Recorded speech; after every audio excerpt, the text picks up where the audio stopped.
কাল England versus Pakistan মহিলা দলের মধ্যে ফাইনাল ওডিআই ম্যাচ ছিল এবং ফাইনাল ওডিআই ম্যাচে যেভাবে পাকিস্তান হারের সম্মুখীন হয়েছে তাতে করে একটা বড় রানের ব্যবধানে পাকিস্তান কালকে হেরেছে। তো 3টা ম্যাচের ওডিআই সিরিজ ছিল এবং 3টা ম্যাচের মধ্যে 2টো ম্যাচে সম্ভব হয়। প্রথম ম্যাচ ইংল্যান্ড জয়লাভ করে, দ্বিতীয় ম্যাচ বৃষ্টির কারণে ভেস্তে যায় এবং তৃতীয় ম্যাচেও ইংল্যান্ড জয়লাভ করে। তো কালকের ম্যাচ ছিল পাকিস্তান ভার্সেস ইংল্যান্ড মহিলা দলের মধ্যে final ODI match. Final ODI ম্যাচে ইংল্যান্ড টসে জিতে এবং ব্যাট করার সিদ্ধান্ত নেয়।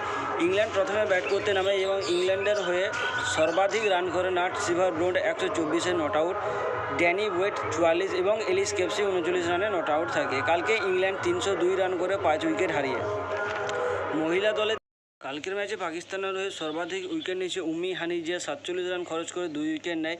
তারপর রয়েছে নিদা দার 51 রান খরচ করে 1 উইকেট এবং ফাতিমা সানা 57 রান খরচ করে 1 উইকেট নেয়।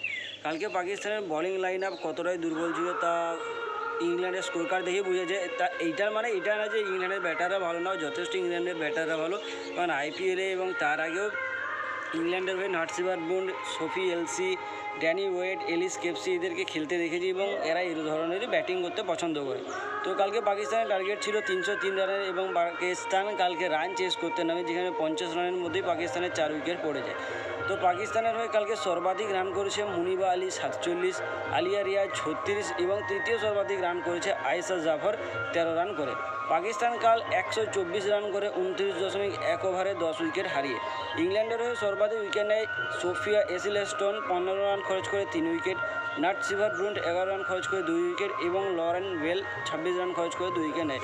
তো কালকে ইংল্যান্ডের তরফ থেকে বেশিরভাগ অর্থাৎ টপ 3 যারা উইকেট টেকার আছে 3-2-2 অর্থাৎ 7 উইকেট তো 3 জন মিলেই নিয়ে নেয়।